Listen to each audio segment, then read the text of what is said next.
Damos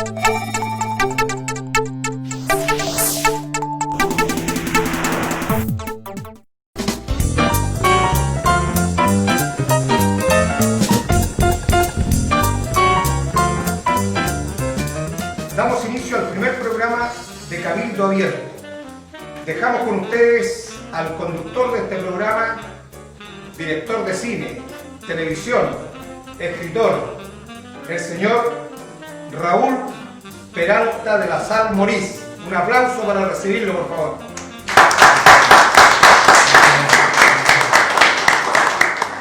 Estimados televidentes, queremos en esta oportunidad, a nombre de Gente TV, agradecer a quienes van a integrar en esta ocasión el panel de conversación sobre temáticas que a los chilenos en América Latina, Chile, nos interesa discutir. Pero antes queremos aclarar un concepto fundamental. Este es un canal de televisión que se inicia con el proyecto de la gente. Es una tribuna libre, respetuosa de lo establecido y respetuosa de las opiniones, en la que se incorpora la participación de todos sin distinción alguna. Queremos que esto sea una oportunidad para muchos creadores, también en otras áreas, como son el área del cine, el área de la música, el área de la pintura, la cultura y también la política, porque la política forma parte precisamente de una de las áreas importantes de la administración de una nación. Entonces quiero fundamentalmente agradecer y mencionar una frase conocida que dice que gran parte de las dificultades por las que el mundo atraviesa se debe a que los ignorantes creen que están convencidos de que lo que dicen es lo correcto, pero los inteligentes tienen la capacidad de dudar de ello. Bertolt Brecht. Yo creo que ese pensamiento nos dice que la reflexión, el conocimiento, la información y el entendimiento nos va a llevar por un mejor camino que por la ignorancia. Por este lado vamos a tratar dos temas, que es un tema que nos preocupa, que es el tema sobre el tema constitucional en Chile, sobre dos posturas que hay respecto a la modificación constitucional.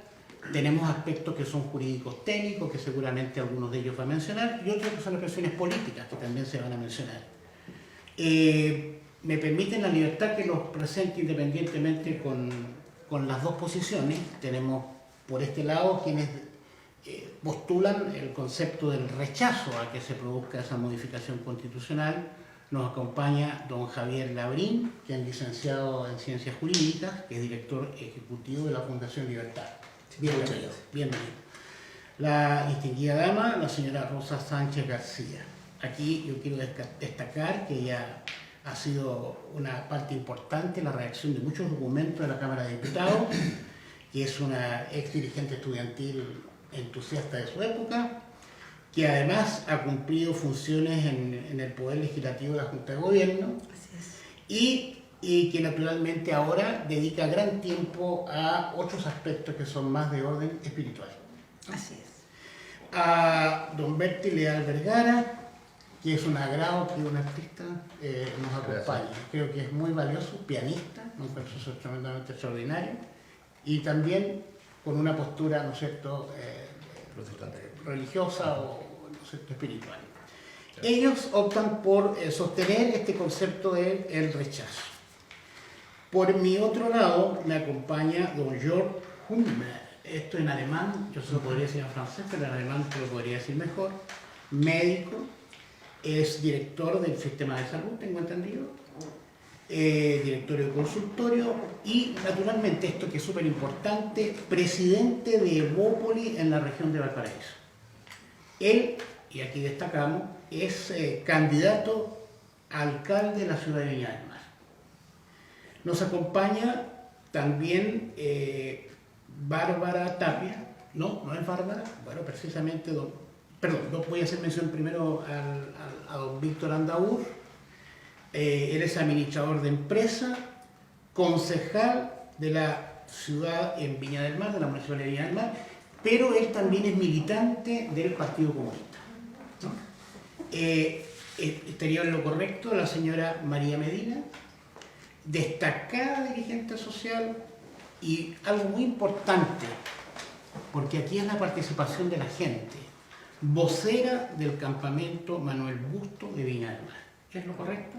La felicito, es una misión importante representar a nuestra gente en los lugares tan dificultosos y apartados.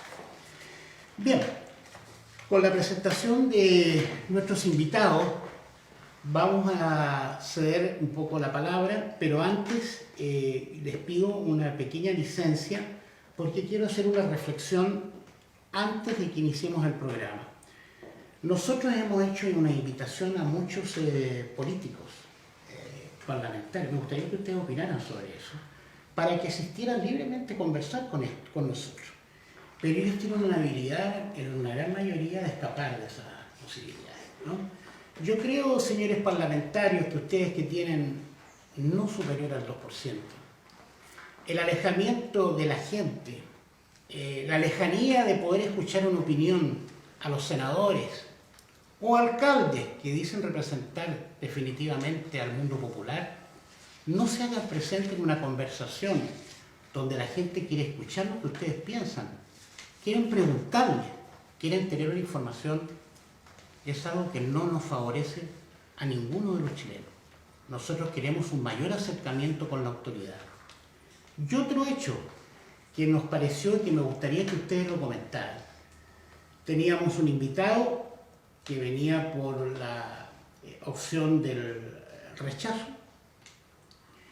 y en el último momento decidió no asistir porque un hijo le pidió que por favor no lo hiciera y no apareciera en televisión, porque eso le iba a constituir una persecución en sus estudios universitarios. Yo creo que en esos climas nosotros no podemos avanzar inteligentemente.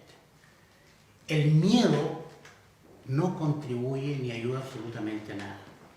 No importa, señora, señor, la posición que usted tenga, si usted es consecuente con sus principios y con sus ideas. Y si a usted nos inspira un buen propósito, eso es lo que nos interesa. Todos podemos aportar, nadie está ajeno a eso. Y yo creo que este es el momento. Me disculpan que haya hecho esta intervención y le agradezco al señor del Partido Comunista que se haya hecho presente en representación, asiste un miembro de un partido, y nos habría gustado que también hubiesen participado los otros políticos de los demás partidos. Bien, vamos entonces al tema sobre la opción rechazo o apruebo. Partimos por la dama. ¿Qué le parece? Yo quiero hacerte un alcance. Sí, Tú dijiste quiénes están a favor o en contra de una modificación a la Constitución. Correcto. Yo creo que ninguno de nosotros tres estamos en contra de una modificación a la Constitución. Lo que sí estamos en contra es a una nueva Constitución a partir de la hoja en blanco, porque la Constitución ha sido modificada ya 31 veces y la última Constitución que se firmó en 2005 fue firmada bajo el gobierno de don Ricardo Lagos, refrendada por él y suscrita por todo su gabinete. Por lo tanto, mal se puede hablar de la Constitución de Pinochet y de modificar la Constitución. Yo te pediría que fuera más específico y hablar de cambiar la Constitución. Cambiarla, no modificarla, porque se está modificando, se ha modificado ya. La última modificación, si mal no recuerdo, fue de la señora Michelle Bachelet para eliminar el sistema binominal y dejó un sistema binominal ficticio, digamos. Si hubiera definitivamente un rechazo, no sucedería absolutamente nada. Yo rechazo una nueva constitución a partir de cero. Y también quiero hacerle un alcance a George Hübner, porque tengo un amigo del Tribunal Supremo de Evópoli. Y Evópoli, en una votación muy estrecha, decidió que ustedes iban a apoyar la opción aprueba la nueva constitución bajo dos condiciones. Y esas dos condiciones no se han dado a conocer a la ciudadanía y los medios no la mencionan. Una es que estén fijas las condiciones de seguridad para el plebiscito. Y la otra condición es no partir de la hoja en blanco. Es así, ¿verdad? Vamos, bueno, ya que... Perfecto, hagamos las distintas opiniones, sí, por supuesto. Quiero partir diciendo que obviamente desde los procesos que empezamos a vivir desde el 18 de octubre sí se genera un proceso de antes y después, y en la cual obviamente a contar del 15 de noviembre, donde se logra un acuerdo por una nueva constitución y por la paz, yo creo que ese es un hito que es sumamente importante destacar, porque los partidos políticos con sus diferentes visiones son capaces de poder consensuar y ponerse de acuerdo en pro de avanzar de una de las tantas demandas ciudadanas que existen, ¿ya? Hay que pensar que este movimiento parte por un sinnúmero de demandas del ámbito social, que tienen que ver con los problemas asociados a las pensiones, las remuneraciones, etc., del sistema sanitario, pero que finalmente, como una forma de dar salida y darle conducción a este proceso que se iba incrementando, y donde obviamente los procesos de violencia se iban tomando un poco las calles, yo creo que se hizo y hubo una mirada importante por parte de la clase política de poder darle una salida institucional a lo que se estaba viviendo en esos momentos, ¿ya? Sin lugar a dudas, nosotros, dando respuesta a lo que nos plantea aquí la otra panelista, obviamente como nosotros como partido también existe una discusión al de por medio, ¿ya? Yo voy a plantear una posición que es desde el ámbito institucional, que obviamente, y después voy a plantear desde el ámbito personal, ¿ya? Que tiene que ver un poco lo que yo creo. Desde el ámbito institucional, obviamente como todo partido liberal tiene la capacidad de contemplar diferentes visiones y diferentes posturas, para lo cual nosotros hicimos un consejo general en la cual aproximadamente con una votación de 60-40 ya el partido tomó una postura institucional de aprobar o avanzar hacia una nueva constitución, ¿ya? Pero dejando súper en claro, uno, que existía libertad de acción, en este caso sus militantes, para que de manera personal pudieran tener una posición distinta, y obviamente siempre planteando frente a una evaluación continua de los procesos que se fueran dando en pro de la estabilidad política que pudiera darse en pro de definir si manteníamos o no esa postura, ¿ya? Eso hasta el momento no ha habido ningún otro tipo de acción que el partido haya tomado una postura distinta, y por eso nosotros definimos de igual manera participar dentro de la franja televisiva, dentro de la posición de la prueba, ¿ya? Pero también teniendo súper en claro que tenemos un número importante de militantes que consideran que la opción de rechazo también es válida, y eso también nosotros lo hemos dejado muy claro. Creo que una de las cosas que hemos vivido en el último tiempo y que se condice muy bien con lo que tú dices, tiene que ver con la polarización que hemos visto, ¿ya? Una polarización que va asociada a aspectos de violencia, a la intolerancia de las miradas diferentes, donde en algunos casos ciertas posiciones, hablemos más extremas, consideran que su posición es la correcta, y eso a la larga nos ha llevado a una discusión que creo que no enriquece y que no nos permite como sociedad poder avanzar, ¿ya?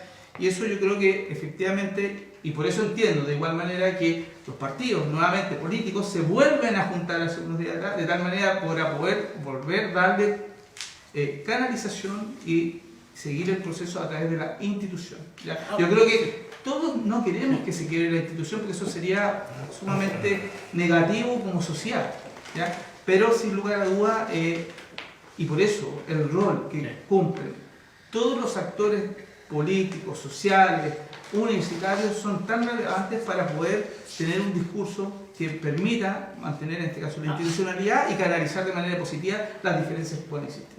Hay un punto que yo creo que es fundamental, y vamos a ir un poco al aspecto técnico jurídico, ¿no? Porque yo creo que aquí entra un poco las ciencias jurídicas e intervenir en este tema. Si tenemos la Constitución Política del Estado de Chile, y yo la tomo y la abro y digo, ¿qué es lo que quiero reformar? ¿O qué quiero cambiar? ¿O lo que quiero rechazar? ¿O quiero aprobar? Tengo el libro. Sí, me imagino que todo el mundo ha leído la Constitución. Se imagina mal. Entonces, si no todo el mundo ha leído la Constitución, mi pregunta es, ¿cómo voy a votar por algo que desconozco? Sí. Por favor. Voy a tomar una licencia también para mencionar un aspecto que me parece fundamental al abordar un debate relativamente sensato. Y quiero retrotraer también esto al 18 de octubre.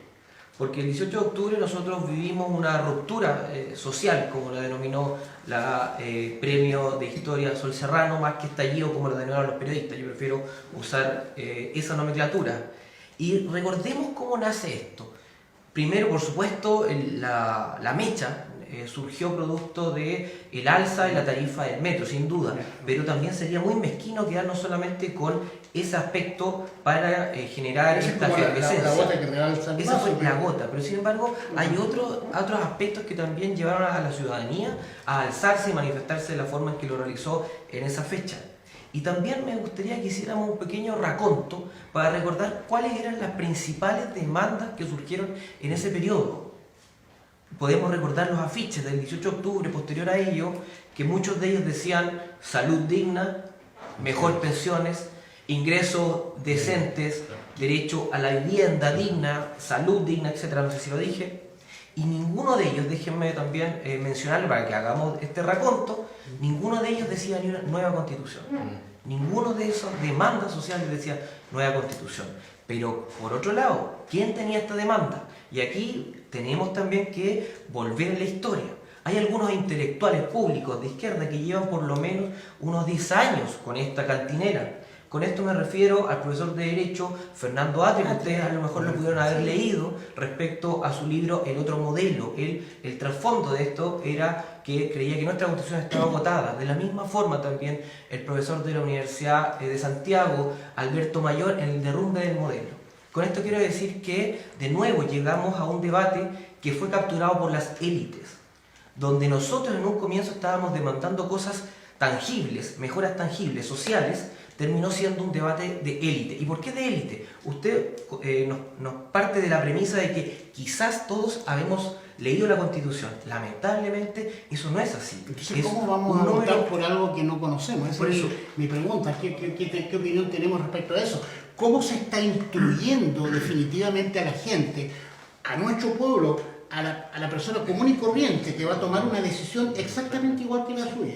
Y por eso, exactamente igual que la suya, pero con ninguna información. Por eso es importante tener este debate informado. Porque, por ejemplo, y suscribo lo que dice aquí mi contertulia, cuando menciona que nosotros, aquellas personas que estamos por la opción del rechazo, en ningún sentido estamos por una opción que diga quedémonos con este status quo. Sin duda nosotros también acusamos recibo y creemos que hay que hacer reformas contundentes, hay que hacer modificaciones. Por mi parte, la más urgente, ya que estamos en un programa en provincia, como le gusta denominarlo a la gente de Santiago, por supuesto avanzar en una descentralización política y económica efectiva, por decir una sola. Pero por otro lado también mencionando a las posibilidades de reformas que tenemos con la actual institucionalidad y la constitución vigente. Recordemos que primero, para llegar al proceso en que estamos, esto quiere decir esperar un plebiscito que nos dé la opción de apruebo o rechazo, de modificar, o sea, de cambiar la nueva constitución, se tuvo que modificar la misma constitución. En noviembre tuvimos una modificación sustantiva del capítulo 15 de la constitución actual, el cual le dio pie para que hoy por hoy estemos en este proceso de plebiscito constitucional. Entonces, con esto, aquí, para que todos podamos participar, es que las condiciones hoy por hoy cambiaron. Quizás hace un par de meses uno creía que había una derecha, y aquí también me hago la sinceridad, porque yo soy simpatizante o militante de un partido de derecha, estaba trincherada en una burbuja economicista donde creíamos que todos nuestros índices económicos o macroeconómicos nos proyectaban como un oasis en nuestro país. Yo creo que eso está completamente superado, y aquí también nuestro amigo a lo mejor me puede rebatir, pero esto nos da pie para que nosotros tengamos dentro de nuestra institucionalidad, con el marco normativo que nos da y con el ejemplo que ya fue modificada la Constitución, avanzar en las reformas estructurales, contundentes y responsables que necesitamos, en las cuales en todas las encuestas en los últimos años generalmente se traducen en 3 o 4. Educación, salud, pensiones y salarios. La nueva constitución hace 6 meses atrás era la penúltima demanda en cualquier encuesta. Entonces por eso es importante este tipo de espacio. Hay una postura, ¿no es cierto?, que dice claramente, incluso da una tecnología jurídica respecto a uno de los artículos constitucionales. ¿Cuál es la visión que usted tiene respecto a eso por el tema del apruebo? ¿Está de acuerdo? ¿Está en desacuerdo? ¿Hay acuerdos con ellos en algunos temas o hay total desacuerdo? No, yo creo que en el caso, sobre todo de las disposiciones, en este caso de la Constitución, son siempre elementos renovables, es decir, no son elementos que van a estar el resto de la historia, va de acuerdo a las características de cada tiempo, de las necesidades de cada tiempo y como tal tiene que irse reformando o cambiar si es necesario cuando hay una constitución que en este caso en su génesis, por ejemplo, fue bajo condiciones bastante complicadas. Estábamos en un periodo de dictadura y por lo tanto allí también no hubo, por así decirlo, un nivel de participación más abierta como se está produciendo hoy día, es decir, que podemos tener debate y por lo tanto eso posibilita una discusión sin tapujo y abiertamente tomando en cuenta las consideraciones. Yo me quisiera ir, para no entrar en un tema así demasiado erudito, a cuestiones bien simples, como por ejemplo, en el hecho hoy día, la Constitución actual habla de acceso a la salud. Y el acceso a la salud significa acceso al mercado de la salud. Distinto es hablar de derecho de la salud. Las constituciones antiguas del país, todas hablaban de derecho. Y eso va a ser una obligación del Estado, de la salud, como también sucede en la educación. La obligación del Estado técnico ahí. Es decir, claro, una situación técnica desde el punto de vista del ejercicio, digamos, de cómo se construye la frase del derecho. Usted dice, mire, aquí hay una diferencia, porque claro, puede ser relevante, o no lo es. Yo creo que ese aspecto es demasiado, es decir, se torna un tanto ambiguo. Porque obviamente hoy día en la gran mayoría de los países del planeta se habla de derecho. Por ejemplo, en Argentina, en Perú, en varios países de Latinoamérica, el caso de la educación es gratuita. Yo estudié gratis, por ejemplo. ¿Ya? Y yo creo que muchos de los parlamentarios que están hoy día estudiaron gratis en distintas universidades y formados como tal. Porque es un derecho, una obligación del Estado dar la educación, se verán las capacidades, por cierto. Y lo mismo sucede en salud. Y cuando hablamos de acceso a la salud, que es lo que dice hoy día, ¿sí? Es obviamente entrar al mercado de la salud donde tú vas a tener todas las posibilidades de distintos tipos y vas a poder comprarla. Pero ahí también queda un margen, tal como señalaba el joven acá, un margen de la población que hoy día reclama, y con justa razón, de que hay un gran abandono en cada aspecto. Pero usted dice, perdón, usted dice técnicamente, porque estamos hablando de cositas técnicas. Usted señaló un aspecto técnico de la redacción de uno de los párrafos constitucionales. Es decir, no es tan sencillo porque es un tema técnico. Es decir, cambiar una frase significa mucho, cambiar una palabra tiene un significado potente desde el punto de vista, ¿no es cierto? Obviamente que... Perdón si me lo permite. Sí, por favor. Con mucho respeto, señor Landón, usted dijo que la Constitución había sido a punta de dictadura, como había sido como a presión. Le quiero recordar que el nuevo acuerdo de paz, por cuando se logró esto, también fue bajo presión de violencias y todo. Entonces, yo creo que no es tan ecuánime poder hablar así de que solamente la dictadura anterior fue a presión, sino que en esta situación también, por los hechos vandálicos que se dieron, a tal punto que después en la Plaza Baquedano se colgó un lienzo que decía paz, que se había logrado acuerdo. ¿Por qué? Porque habían logrado el objetivo de abrir el acceso a una nueva constitución. Entonces, creo que no es válido, perdóneme que se lo diga, su argumento de que ataque a la vieja constitución como en un régimen de dictadura, cuando la parte violenta que se manifestó, también podríamos parafrasearlo, de que también fue una dictadura, o sea, fue con presión. Y lo otro, un aspecto que usted dijo que es como un tecnicismo que es una diferencia de palabras, acceso con derecho. Se puede modificar, pero ¿para qué cambiarla de cero? ¿Qué se señalaría a eso respecto, señora? ¿Perdón? ¿Cómo respondería usted a eso que él le plantea? ¿Es que le hablaste del derecho? Sí, hablamos de la cosa técnica. De la cosa técnica. Sí, y de lo que usted había dicho que la Constitución que a nosotros nos rige, que es la de 2005, había sido en dictadura. Mi colega acá había dicho el periodo que histórico. el periodo histórico Claro. fue bajo una dictadura, bajo presión, podríamos decirlo, una presión política. Claro, Bueno, sí, le puedo decir que todas las actividades vandálicas que se realizaron después del 18 de octubre, Claro. hasta que se logró el acuerdo, también fue bajo presión. Claro, Entonces sí. también podríamos decir que fue en base a una dictadura de la violencia. Claro, que si uno entiende Ecuanimidad. el contexto de aquella época, Ujú. obviamente que Chile estaba aislado en el contexto tanto latinoamericano mundial. Por lo tanto necesitaba una herramienta y un cambio más a fondo en el sentido de poder avanzar. Y para tal efecto, o sea, estoy hablando de las condiciones históricas. Y en medio de una situación en la cual no había libertad de expresión total como tenemos hoy día, que podemos debatir, estar de acuerdo o desacuerdo. Y en ese aspecto, obviamente que fue, para mí, a juicio el hecho, una especie de constitución hecha un poco a la medida para salir de las dificultades de aislamiento que tenía Chile por un lado, las terribles dificultades económicas que teníamos, y por lo tanto de allí se generaron una serie, y por eso yo hablo el caso de los derechos de educación, salud y otros elementos más. Además, y hay que hablar digamos, de la cosa municipal, que también tiene otro cuento al respecto, pero eso te revela que fue algo hecho a la medida para salir de las dificultades que se tenían en ese momento. Hoy día las condiciones han cambiado. Pero fue siendo remodelada, ella dijo que tenía más de 36. Pero me gustaría que no escapáramos, estimados amigos, me gustaría que no escapáramos a un tema potente que es el tecnicismo que hay en esto. Porque hay gente que puede pretender creer que si se modifica la Constitución se van a obtener una serie de beneficios que no se van a obtener seguramente cuando eso, porque es como escapar realmente al texto jurídico que definitivamente usted señaló, por ejemplo, un tecnicismo, por eso les hice intervenir. Sí, Por favor.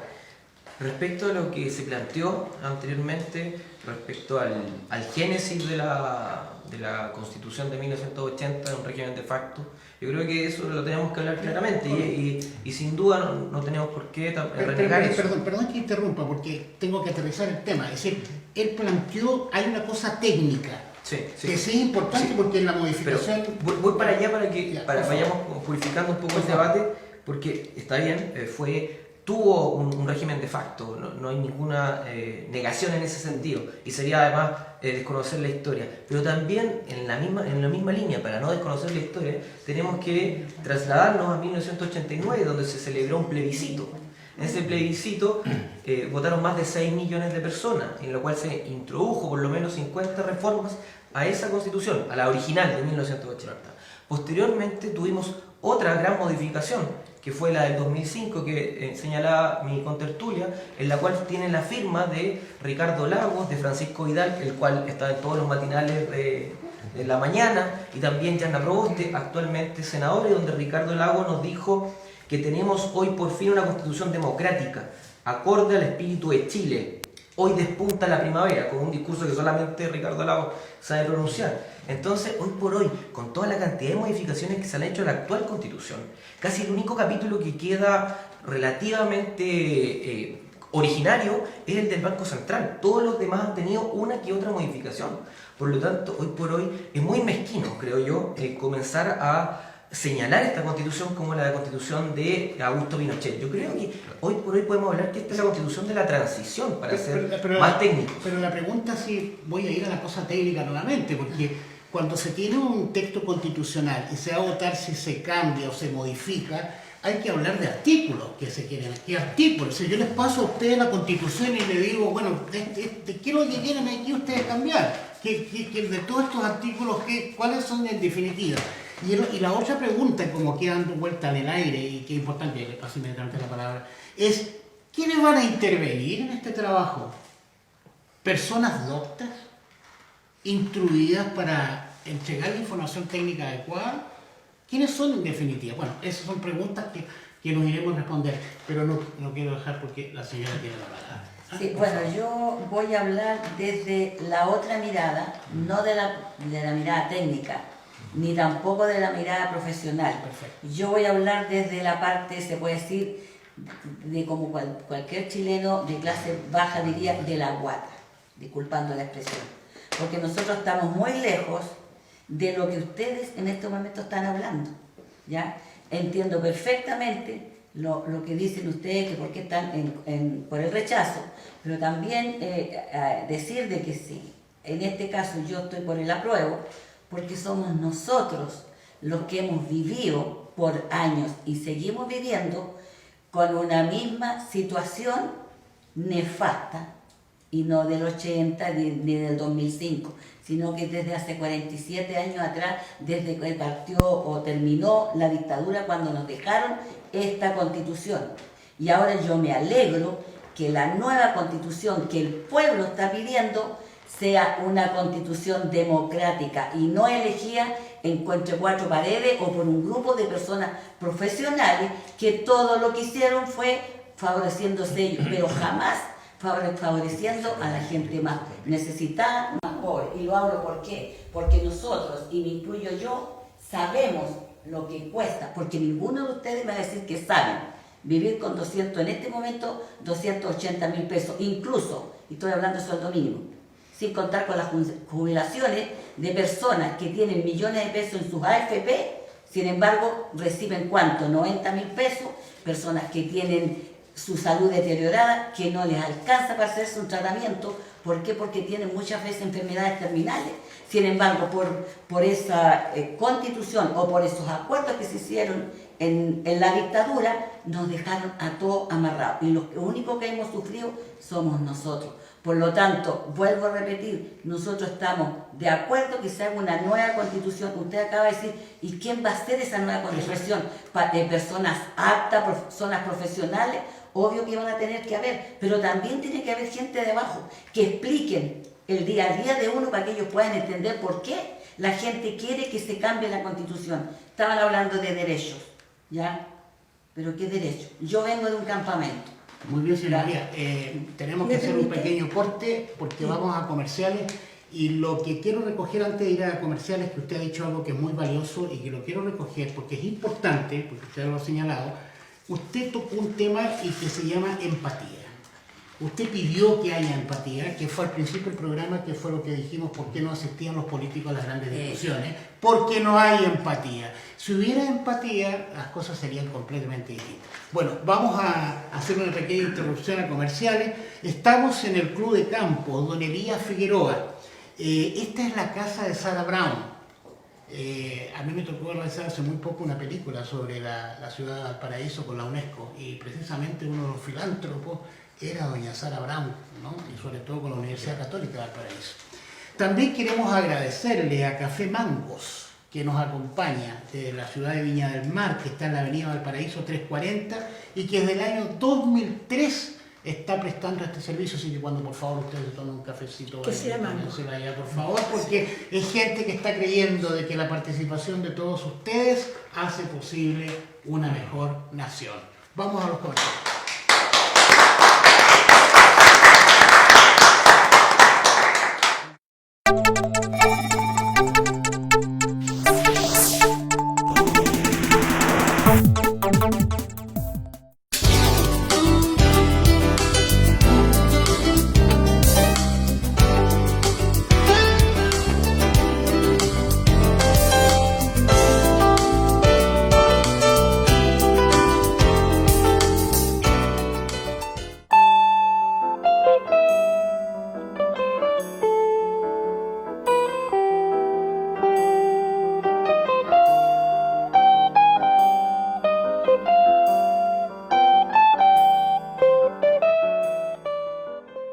Queridos amigos, primero agradecerles muy sinceramente la forma fraterna en que han estado llevando este diálogo, pero en este bloque vamos a tener que ser un poquito más dinámicos con algunas situaciones y a lo mejor también ponernos en un plano distinto, un plano un poquito más ficticio, porque todavía los acontecimientos no se han desarrollado, pero ¿qué pasaría si se diera una u otra situación?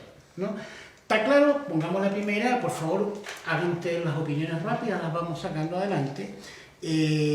¿Qué sucedería si se tuviera como éxito el rechazo y no se produjera ningún tipo de modificación? ¿Qué cree usted que puede pasar en el país? ¿Cuál sería la reacción de los que tienen la posición distinta a esa? ¿Me permite? Por favor. Bueno, Heraldo Muñoz, presidente del PPD, ha señalado que si sale el rechazo, la violencia se va a agudizar. Eso significa no aceptar la autodeterminación de las personas que votamos en un sentido. Otros dicen que si sale la opción apruebo, la violencia va a seguir también igual. De manera que yo no entiendo mucho eso, no entiendo lo político.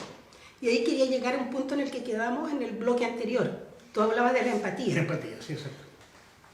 Los señores diputados y senadores, congresistas, porque en Chile no hay parlamento, hay congreso, por lo tanto ellos no son parlamentarios. Recordemos que tenemos un régimen presidencialista y no parlamentario. Los señores congresistas tienen cero empatía con la opinión pública. Yo trabajé 40 años en la Cámara de Diputados. Los últimos 25 años fue como vivir adentro de una pirámide, donde están los faraones, que son los diputados y senadores, y donde estamos los judíos, el pueblo hebreo. Mire, yo no le voy a decir lo que opinan los funcionarios de los diputados y de los senadores, porque ellos no lo saben, no. Ellos son infatuados, narcisistas, creen que llegaron arriba porque tienen condiciones excepcionales cada uno de ellos. No se dan cuenta de que llegaron al poder porque hubo detrás de ellos un equipo de personas que los apoyó para que salieran. Y cuando salieron pensaron que, oh, salí porque soy tan macanudo, y ahí se empoderaron. La Camila Vallejo estaba a nivel de pueblo, ya no está. El Partido Comunista, los comunistas que yo conocí en mi juventud, como Luis Corbalán, ni siquiera tenían casa propia, todos lo repartían. Ahora van a Miami, van a Nueva York, se publicitan, aparecen en programas de televisión, no tienen empatía, no tienen idea de qué piensa la población acerca de ellos. Sí, perdón, señora María, usted fue la que dejó tirar esta frase que fue muy importante. ¿Qué piensa usted de esto? De lo que está diciendo justamente el ministro por el tema de la empatía. Mire, si vamos a hablar de empatía, y ella está diciendo que el Partido Comunista, Camila Vallejo, yo creo que es de los dos lados. De todas partes. De los dos lados existe lo mismo. Sí. Porque yo también podría decir lo que antes les conversaba, que es difícil que la gente, algunas del Congreso, jamás se han puesto en el lugar de la persona que vive en los cerros, aquí Viña, Valparaíso, que es una ciudad que está llena de cerros, y donde la gente que hace la ciudad es la que baja al cerro y gana el más bajo sueldo, ¿ya? Entonces, ¿cuál es la empatía que tienen ellos? Y justamente decíamos esto, ¿por qué estos señores están ahí en el Olimpo? Porque nosotros mismos los elegimos pensando de que nos iban a responder. Así es. ¿Y qué nos dice Evópolis de eso? Bueno, lo conversábamos ahí antes de volver al segundo bloque. Efectivamente, acá yo creo que los grandes responsables de esta crisis que estamos viviendo tiene que ver un poco la clase política, donde no ha sido capaz de estar a la altura, y esto obviamente va desde la izquierda a la derecha, ¿ya? Donde obviamente la corrupción ha tomado un sinnúmero de elementos e instituciones, Poder Judicial, Fuerzas Armadas, todas áreas que a la larga han generado esta crisis de desconfianza e incredulidad. Pero también, en ese sentido, creo que debemos ser capaces, y en este caso la clase política tiene un deber importante, de poder llamar que, independientemente de la posición que puedan tomar las personas, ya sea por el apruebo o por el rechazo, acá hay un mandato democrático que debe ser aceptado. Por ende, no debemos ser capaces de canalizar, en este caso, la expresión de la ciudadanía independientemente de la oposición. ¿Por qué? Porque en un país democrático donde la violencia sabemos que daña profundamente la democracia, nosotros debemos ser capaces de condenarla, venga de donde venga, de tal manera de poder generar un camino que nos logre llevar a la paz. ¿Y el Partido Comunista qué opinión tiene respecto a esto? Bueno, mira, yo el pensamiento de que hoy día Chile vive un estado de descomposición moral. No solamente la cosa que ustedes comentan acerca del Congreso. Y cuando digo la descomposición, significa que usted encuentra en casi todas las instituciones del Estado, Fuerzas Armadas, el Poder Judicial, situaciones en las cuales tienen que ver con escapada de recursos, evasión, distintos. Los empresarios que también evaden de alguna forma y que tienen mecanismos que la propia Constitución actual respalda, como son el llamado FUT y otros elementos más, que te permite evadir impuestos y otros aspectos. Entonces, en ese cuadro, cuando la institucionalidad del país está en crisis, y se expresa así, no es cuestión que yo lo diga, sino que los ejemplos están a montones, obviamente que hay que hacer un cambio como superior profundo, ¿Y si en ese el cambio sentido que es contribuya. ¿Es mixto para usted ese cambio o es definitivamente...? Obviamente que van a haber dificultades, bueno, y por eso la idea del debate y la discusión abierta es algo necesario, que permita llegar a confluir en algo que nos ayude, ¿ya?, para salir de este atolladero, porque igual hoy día estamos en un conflicto. Es decir, la situación misma de violencia y otros elementos son producto de este estado de cosas. Y obviamente ninguno de nosotros creo que queremos vivir eternamente con esa situación, queremos superarla y obviamente dedicarnos al asunto del trabajo, al crecimiento del país, al mejor de las condiciones, el problema de la vivienda, como señala nuestra dirigente, y otros elementos más que son los que se requieren para tener una estabilidad en el país. Sí, perdona que lo saque un poco de esto y lo ponga en una posición, no lo quiero poner a nadie en una posición compleja, pero creo que es importante. Viña es una ciudad bella. ¿Perdón? Viña es una ciudad bella. Complicada. Fue. Bueno, Bueno, sí, lo podemos dejar oye, al ya, cierre, al oye, cierre, que si no ya queda. cambió la consigna, porque hoy día es... La de Dios. ¿Constituyente o Ciudad definitivamente mixto? Yo voy por la mixta, pero quería ser empático y resumir. Yo creo que la gente está más que aburrida de que todavía le dan con la Constitución cuando tienen que tomar medidas de Estado. Por ejemplo, dijeron que se iban a bajar la dieta, dijeron que iban a reducir la cantidad de parlamentarios. No lo han hecho, se bajaron la dieta por 2 meses y ahora se la van a subir de nuevo. Eso es una tremenda burla para el pueblo de Chile, ¿o no? Porque prometen y después no prometen, después dicen, después que no. Entonces, reduzcan la cantidad de veces. Por ejemplo, el presidente Piñera hace tiempo dijo ya, vamos a entrar al Congreso con carácter de urgente, que aprueben la pensión, el salario mínimo que sea a 360 y algo más, que pudiera tener 300.000. Que las pensiones de los abuelitos, ok. Pero resulta que lo han estado, he sabido que un diputado, por ejemplo, Girardi, ha estado poniéndole trabas para que eso no se vote hasta después del plebiscito. Bueno, entonces, ¿qué hablamos? ¿Hay voluntad o no hay voluntad? Claro. Mira, independiente de que yo esté por el rechazo, en este momento me inclino por la constituyente propiamente tal. Ah, perfecto. Sí. Ya.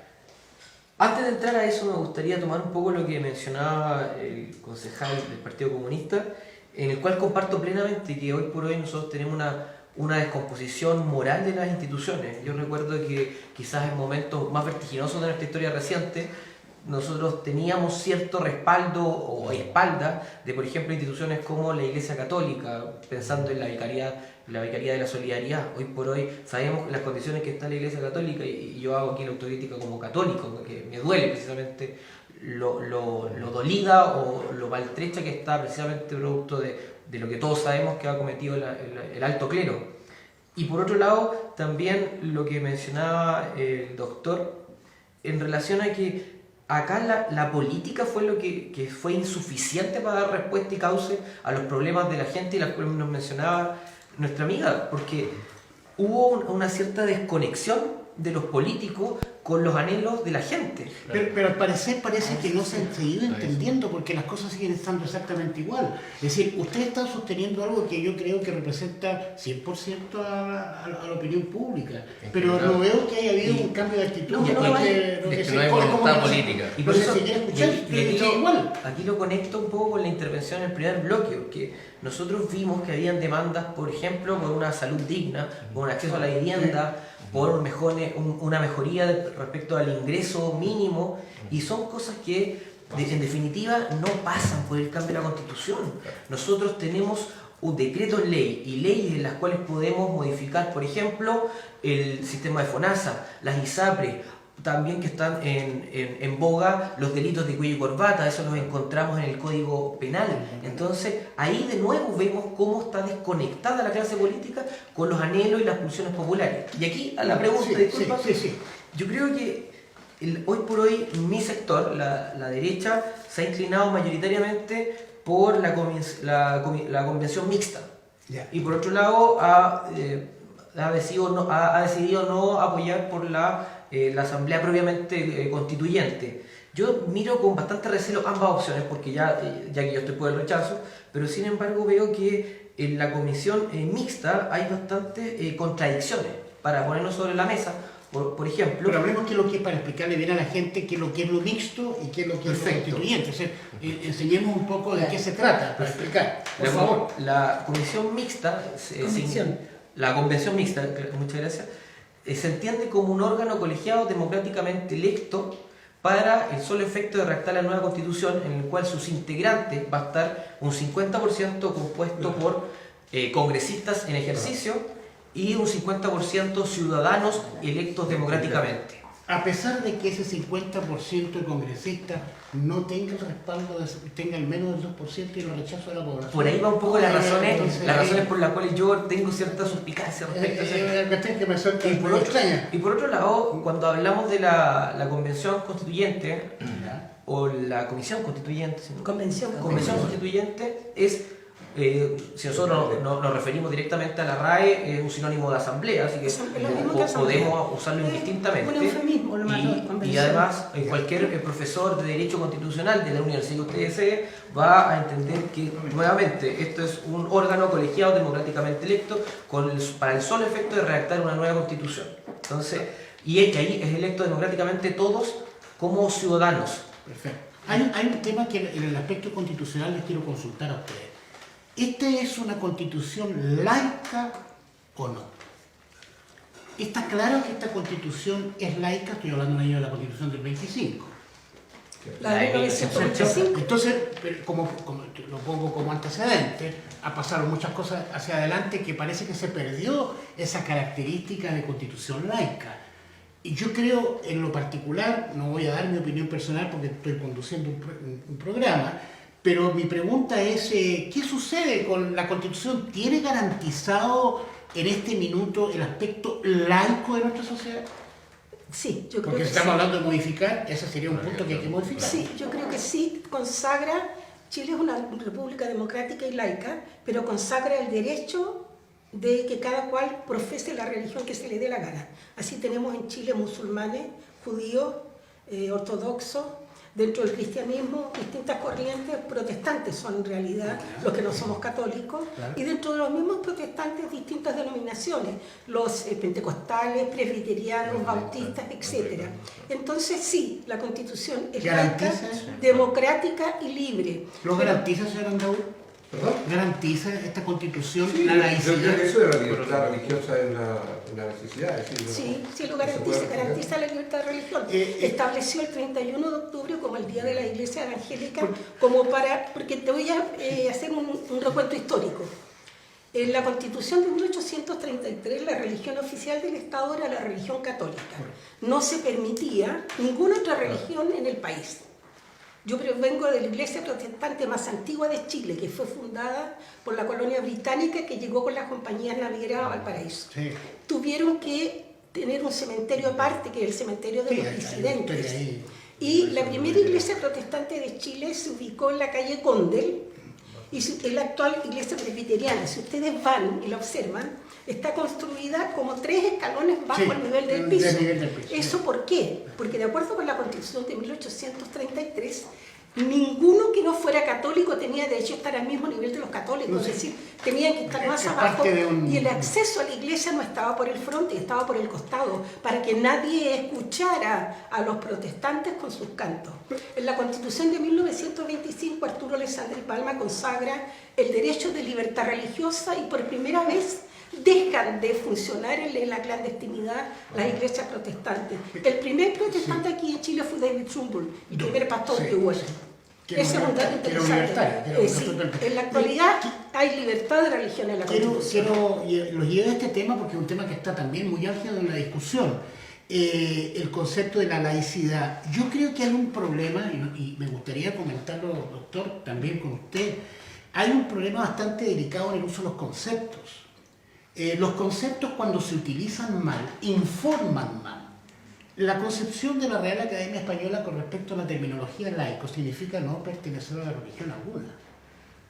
La concepción de agnóstico no significa ateo. Lo tengo más que claro. He escuchado incluso a personas que han ocupado altos cargos de gobierno, presidentes de la República, definirse como agnósticos, incluso utilizando el concepto en forma errada.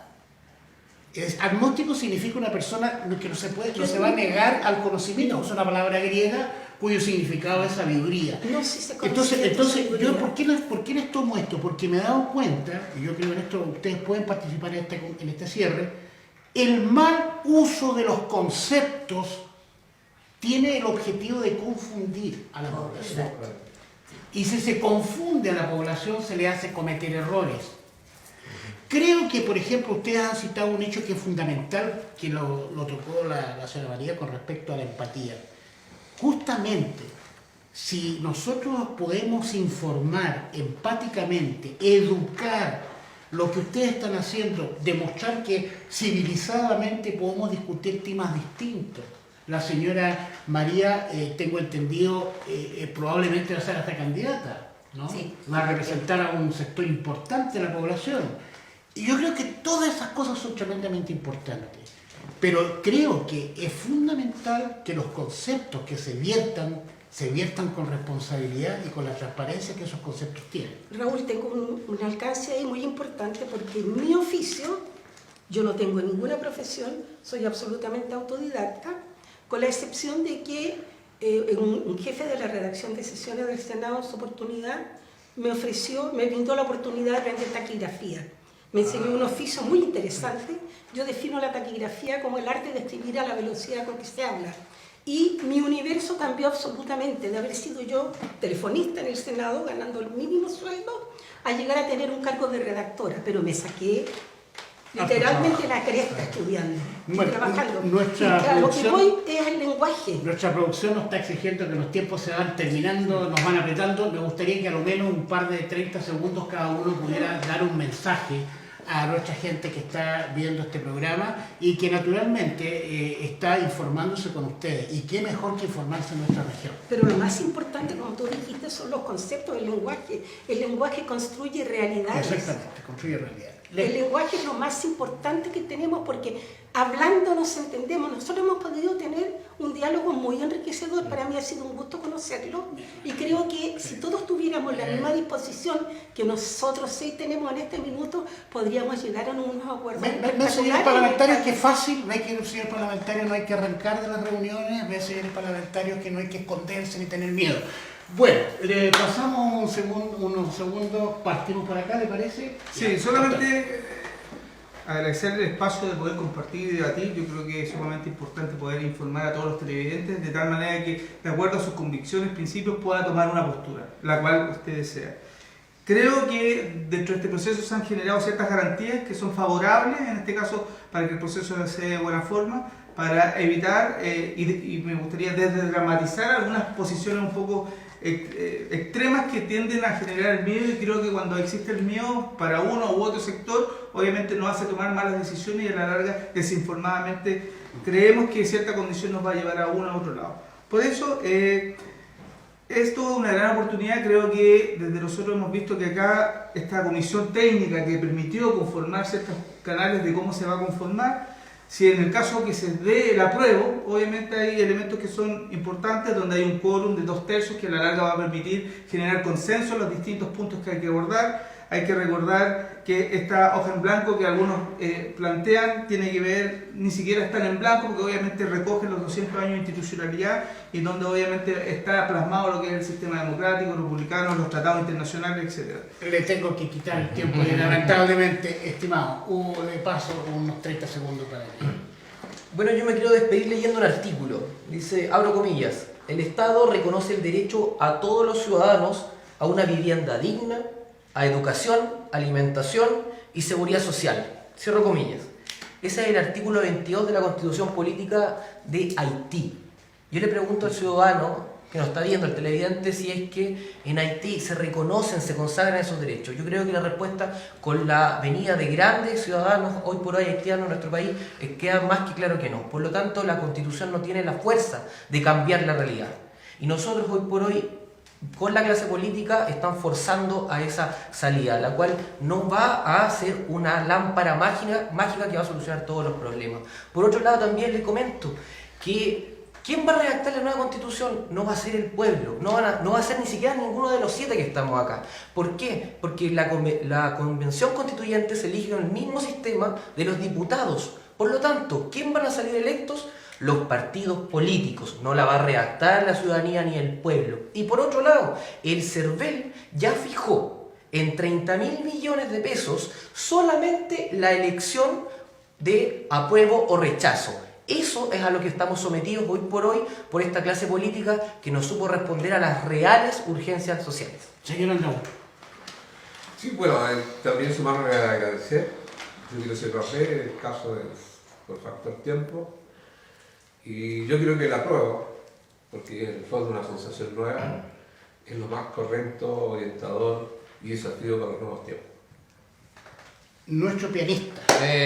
Quiero, Y después quiero que se sí, yo quiero, por la parte teológica, yo quiero decir que, redundando en lo que es el concepto de empatía, que tenemos que amar a Dios y a nuestro prójimo como a nosotros mismos.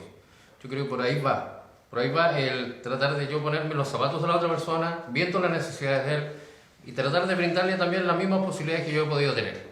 Yo creo que eso, teniendo eso, conciencia y también teniendo consideración que cada uno de los pensamientos que yo pueda tener, Dios los va conociendo, yo creo que por ahí podríamos tener mejores ciudadanos y por ende un mejor futuro de Chile. Y cerramos, señora María, usted en representación de nuestra gente en los distintos lugares aislados o alejados del plan. Yo primero que nada agradecer, es muy importante que valoren y tomen en cuenta a la gente que vive en los cerros, la gente que está viviendo el día a día con sueldos muy bajos. Y quiero partir también, o sea, no tocamos ese tema, no llegamos tampoco a eso. Yo creo que es bueno también saber que está la lucha de la igualdad.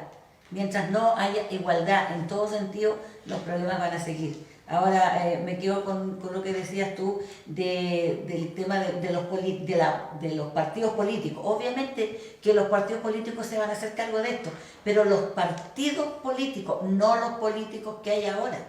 Porque ya nos dimos cuenta y de todos lados. ¿Por qué ahora hay gente nueva que quiere tomar eso para poder muchas veces, en algunos casos, rescatar algunos partidos? Yo me quedo con eso y por eso estoy yo con el apruebo, porque creo que vamos a tener una esperanza que va a ser elegida por la misma gente. O sea, lo que yo le decía delante, una elección democrática, que la persona va a elegir. Señoras y señores, ha sido un momento gratísimo encontrarse en esta región con gente que está vinculada con los problemas de nuestra sociedad y que hoy están aquí informando y dando a conocer su pensamiento. Quiero agradecerle a nombre de Gente TV a cada uno de ustedes, estarlos continuamente invitando a traer información para que la gente se instruya. Educar es fundamental para modificar la realidad de nuestro pueblo. Si pudiéramos invertir, este es un sueño muy personal, todo el dinero posible en educación, habría que hacerlo. Bueno, vamos a comerciales y naturalmente agradeciéndole al Club de Campo Don Elías Figueroa, quien ha tenido toda la gentileza de facilitar este hermoso lugar que es la casa de nuestra filántropa Sara Brown, y a Café Mangos, que por favor tómense un cafecito en Viña del Mar, que después un día nos juntaremos, señor Andabuz, para conversar lo que quedó pendiente de la ciudad de Villa, ¿no es cierto? Aquí en Viña del Mar, en Avenida Valparaíso 340, y que existe desde el año 2003. Muchas gracias a todos, gracias a todo nuestro equipo técnico, gracias a usted, señora, señor, que va a tener este acceso de televisión a través de IPTV, que es la televisión del mundo. Estamos considerando que estas opiniones se van a ver en todo el mundo y por miles de personas. Ese es un enlace con nuestros ingenieros a nivel internacional, especialmente en Argentina, que están colaborando en el proyecto de hacer la televisión masiva por América Latina. Gente TV, muchas gracias.